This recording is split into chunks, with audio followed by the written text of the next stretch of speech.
Sustainable Development Conference.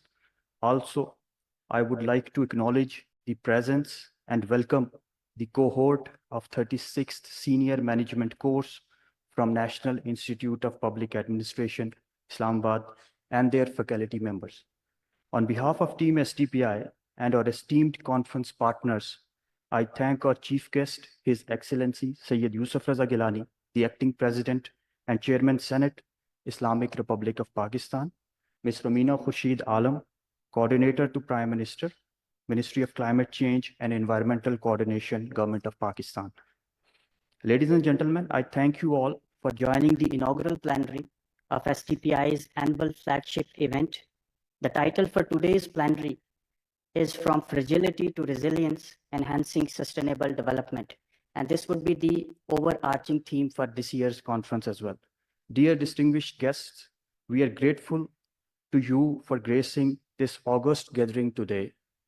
As we begin this prestigious ceremony, may I request Ambassador Shafkat Kakakhel, Chairperson Board of Governors of Sustainable Development Policy Institute, for his welcoming remarks. Ambassador, sir.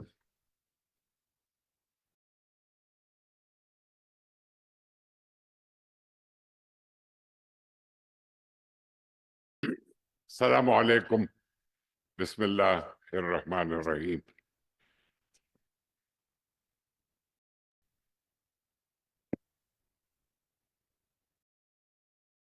Chief guest, His Excellency Sayyid Yusuf Raza Gilani, Acting President of the Islamic Republic of Pakistan and Chairman Senate. Guest of honor, Professor Ahsan Iqbal Chaudhry, Federal Minister for Planning and Development and Special Initiatives and Deputy Chairman Planning Commission. This Romina Khurshid Alam, Coordinator to the Prime Minister for Climate Change and Environmental Coordination, Ministry of Climate Change and Environmental Coordination, Government of Pakistan.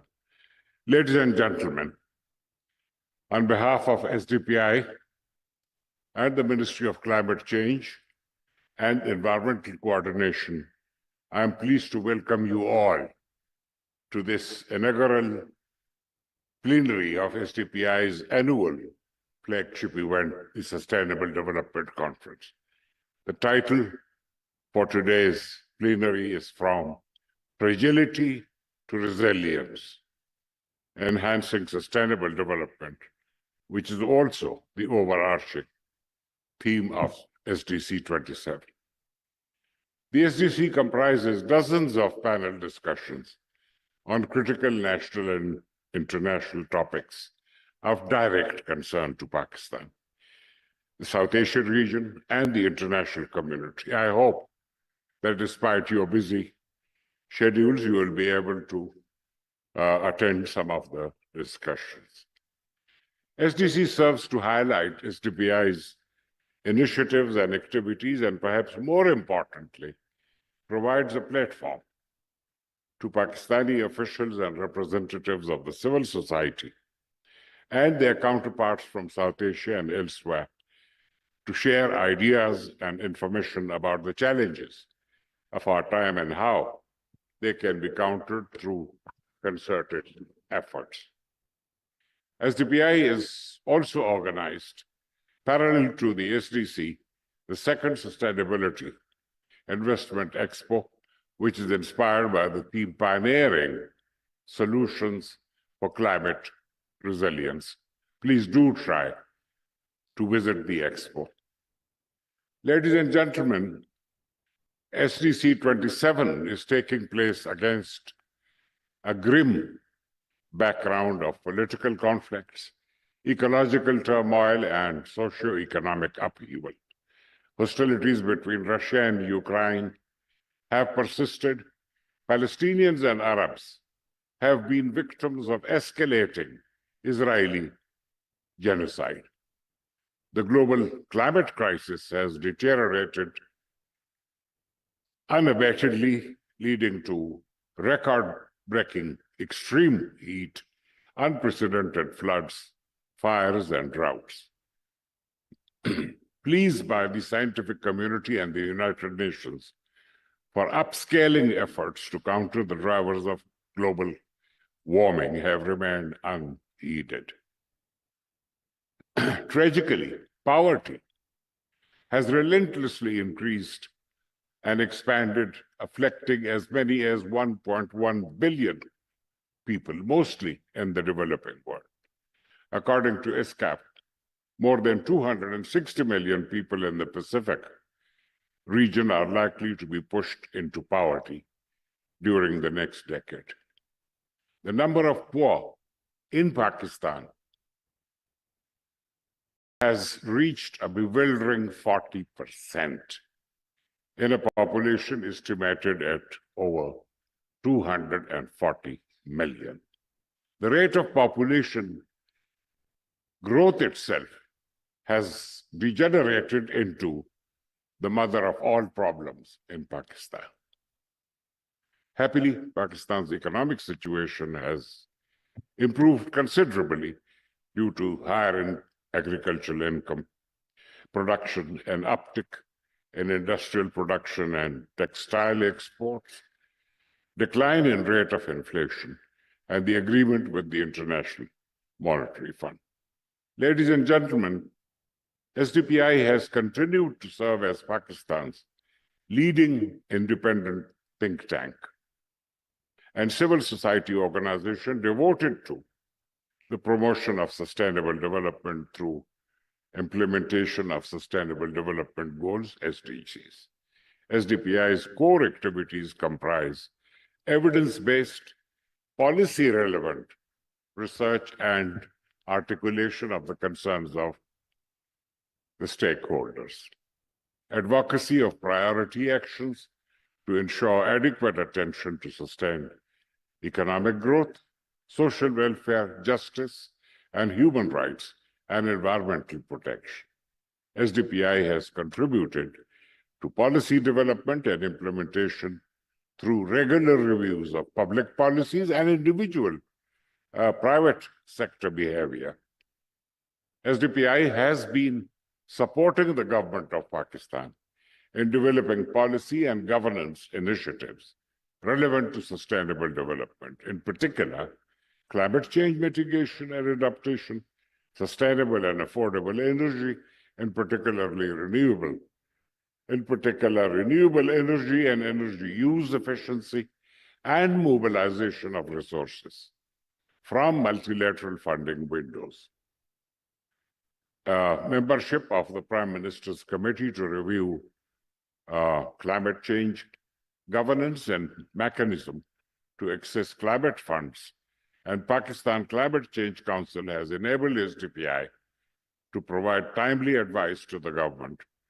SDPI has also furnished information and advice to the Supreme Court of Pakistan on climate change issues. SDPI has significantly increased its cooperation with all United Nations agencies, funds, and programs, including the World Health Organization, the International Labour Organization, UNFPA, UNESCAP, UNEP, UNDP, ECMOD, and global civil society organizations. As a member of the Advisory Group of South Asia Civil Society Organization, SDPI will support the presidency of COP29, which is hosted by Azerbaijan and Baku, for achieving positive results. We hope that the deliberations of the SDC will yield a rich menu of policy options for consideration by both the government and the non-state stakeholders. We look forward to welcome our print and electronic media and organizations to all the activities of the SDC and the Sustainability Investment Expo. Thank you.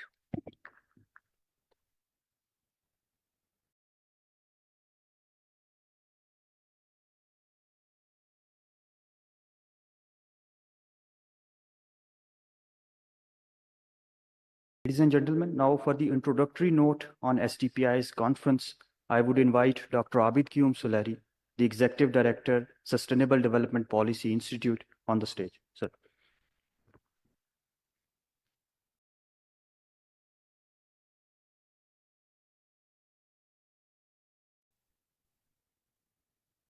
Thank you, Khalid. His Excellency Syed Yusuf Raza Gilani, Acting President, Islamic Republic of Pakistan. Mr. Mina Khurshid Alam, Coordinator to Prime Minister for Climate Change and Environmental Coordination. Shafkat Kaka Khail Saab, Chairperson, STPI Board of Governors. Uzma Haroon, my distinguished colleague, who is the power behind organizing this Sustainable Development Conference. She's Director STC at STPI. Honorable guests, distinguished speakers, ladies and gentlemen. It's a cliche to state that the world in general and Pakistan in particular are at a crossroad. Human beings, societies, states, and the global human civilization have always confronted choices that are not just different from each other, but could often be opposite and contradictory to each other. We define our future not by the obstacles we face, but by the path we choose. The choices are certainly never easy to make. Those confronting us now, ladies and gentlemen, however, are way more seminal in charting the future course of our lives than any other choice we have made in recent decades. But before we talk about the choices, let's first have a look at how we have arrived at this crossroad. We, the human being, indeed have been through hell and back over the last 4 years or so. When a global pandemic hit us in the early part of 2020, many parts of global life came to a grinding halt. Road and air transport, education and industrial production, tourism and sport, so on and so forth, health system, even in the most advanced states, were tested to their limits. Many of them, in fact, buckled under pressure. There were widespread fears that COVID might wipe vast chunk of humanity out of existence forever. Then came the war in Ukraine, which challenged the Western European government's belief in strengthening trade and economic ties with Russia so that both sides mutually work together to sustain peace in the region. While the war still has the potential to spread to other parts of Eastern Europe, it has already pitted Russia and NATO against each other in a seemingly intractable contest of attrition. Most importantly, the war has disrupted international energy supply chains, forcing a reversal in the deployment of renewable energy in many places and raising the prices of oil and gas across the globe to unprecedented levels. The world economy is consequently suffering really badly, with countries like Pakistan under severe pressure due to the costly energy imports. And that's not all.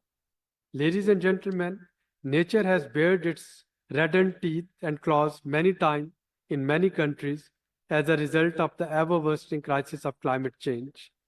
In the last 3 years in Pakistan alone, we have seen devastating floods, scorching heat waves, and destructive disasters caused by the bursting of glacier lakes. We have also witnessed smog in winters that has given Lahore the dubious distinction of being one of the most polluted cities in the whole world. And in many parts of the country, agriculture productivity is on the decline as our river flows suffer a terminal decline due to changing weather patterns and human interventions in their natural course. In essence, ladies and gentlemen, we have seen what a doomsday looks like, what it means to be on the brink of an imminent extinction, and what living on the brink of a mega disaster or series of mega disasters entails. Just after we had congratulated ourselves on overcoming the COVID and on retrieving the world economy from its deadly clutches, we got out of that frying pan and landed ourselves in fire that has been molding in the Middle East for the last 7 decades.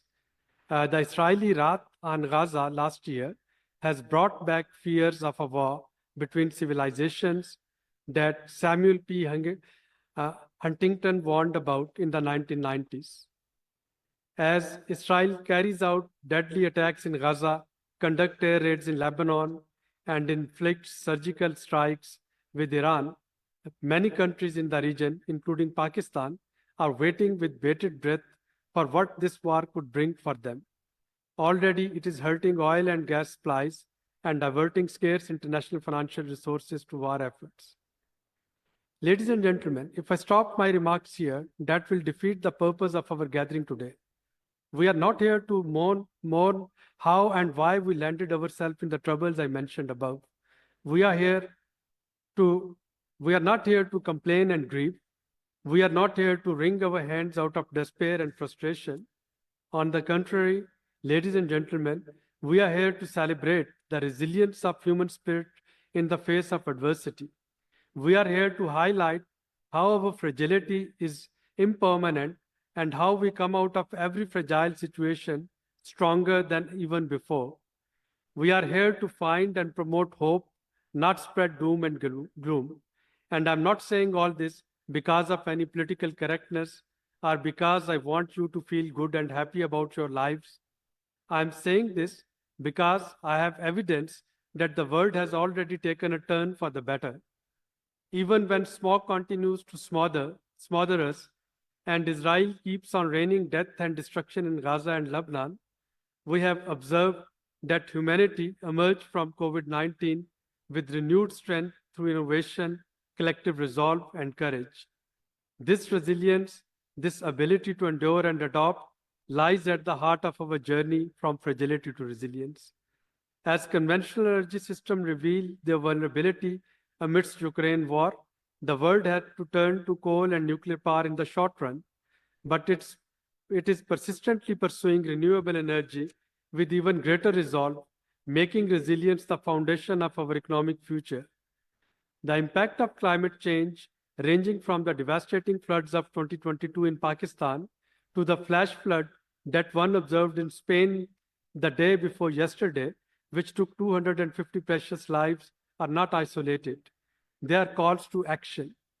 They demand that we transform our response to nature, moving from reaction to resilience, from survival to sustainability.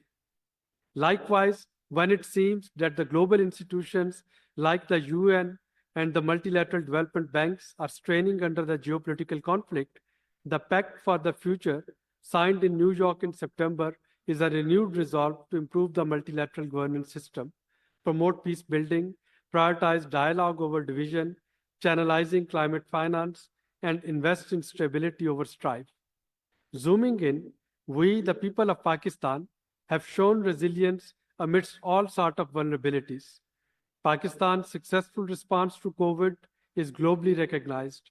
More recently, after the 2022 floods, Pakistanis did not sit idly by waiting for international aid. Most of them have rebuilt their lives on their own, except, of course, those who lost their lives to the flood using their own assets, abilities, and expertise. This resilience, born of necessity, is now driving our journey towards sustainable recovery. When we invest in local empowerment and community-led initiatives, we create the very backbone of resilience. Also imagine how our economy averted a default and is now on a path of sustainability and stability despite the fact that global supply chain remain disrupted, global energy prices remain high, and we are in a vicious cycle of debt and climate vulnerabilities. Instead of succumbing to high energy tariffs, our people are embracing renewable energy solutions. Millions of Pakistanis are resorting to solar energy to run their tube wells, light their homes, and keep their shops and home-based workshops humming with activity, and all that through their own resources. In the social sphere too, our women are carving out new places and spaces for themselves, despite all the restrictions they suffer from. Today, they can be seen working successfully in many fields, from politics to business and from computer to aviation. They are not restricted to merely health and education, perceived to be their traditional haunts, and are trying to conquer the whole wide world lying before them. Citizenry in general also has become more aware and more assertive about its rights and powers. Thanks to the almost universal availability of social media and information and technology, people are now holding their elected representatives and government officials to account like never before. They are highlighting the lack of social services and other amenities through whatever ways and means they can employ. Most importantly, they can be seen everywhere, taking their destinies in their own hand. So while political, economic, and social disasters are hitting and hurting us repeatedly, hope also springs eternal. While wars, weathers, and withering institutions of good governance are hampering and threatening the forward march of human civilizations, individuals and groups, especially those who have been on the sideline of global order for long, are making their presence felt. It is these stories of quiet resilience, of everyday courage, that we are here to celebrate. This conference, therefore, is not gathering of despair. It is a forum of hope and opportunity. It is our chance to highlight and strengthen these initiatives, to learn from each other, and to live with a renewed sense of purpose. Ladies and gentlemen, on another note and to conclude, it gives me great pleasure to share that more than 60 officers of the 36 Senior Management Course batch of the Islamabad campus are attending today's event. Thanks to you, ma'am. They represent diverse service groups, including Pakistan Administrative Service, Police Service of Pakistan, Customs, IRS, Trade and Commerce, National Assembly Secretariat, Senate Secretariat, and all other services. I have interacted with them in NIM and can vouch for their commitment to creating a sustainable and resilient future for Pakistan, and the credit goes to their faculty members too. I would also like to highlight that some officers in this batch have had the honor of serving directly with our esteemed chief guest, the acting president of Pakistan. In closing, let me express my deepest gratitude to Excellency, Acting President of Pakistan, and Rumina Khurshid Saba for their patronage and encouragement. To our 300 distinguished speakers, including the 60 international guests joining us in person and online in 51 sessions, plenaries, and fire charts. Thank you for enriching this dialogue with your expertise, and to the team at SDPI that organized this conference and Sustainable Investment Expo. Thank you for creating these invaluable platforms for learning, sharing, and envisioning a more resilient future. I always take pride in being one of you. Let us carry forward the spirit of resilience, not just as a response to adversity, but a proactive commitment to building a stronger, sustainable world. Allah Hafiz.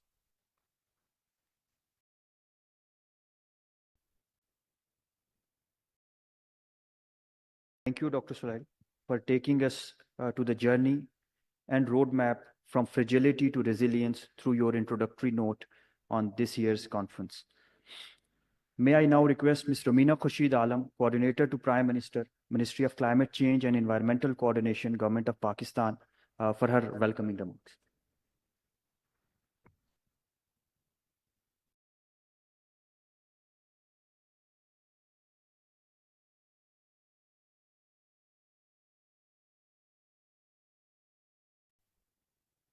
Bismillahirrahmanirrahim. Very good morning. Sayyid Yusuf Raza Gilani, Acting President and Chairman of the Senate of Pakistan, respected colleagues, Ambassador Shafkat Kaka Khel, Distinguished Chairperson of the Board of Governors at SDPI, Dr. Abid Qayyum Suleri, Executive Director of SDPI, distinguished guests, ladies and gentlemen, and our great media team as well. It is an honor for me to address you all today at this significant gathering organized by the Sustainable Development Policy Institute, SDPI, in knowledge partnership with the Ministry of Climate Change. This conference is a testament of SDPI's dedication to addressing the multifaceted challenges facing Pakistan and our world. The theme, From Fragility to Resilience, Enhancing Sustainable Development, speaks directly to the heart of our efforts and aspirations as a nation to create sustainable solutions aimed at growing complexities. This conference is a landmark moment for Pakistan, as it is the first time that we have prioritized capacity building for our senior government officers on such a platform. This initiative, driven by our government's vision, aims to empower our leadership with the skills and knowledge to address the complexities of climate resilience and sustainable development effectively. Ladies and gentlemen, today we find ourselves at a critical juncture where the impact of climate change, economic inequalities, and governance challenges converge, testing our resilience. Yet, it is in these moments of fragility that we are presented with the opportunities to transform.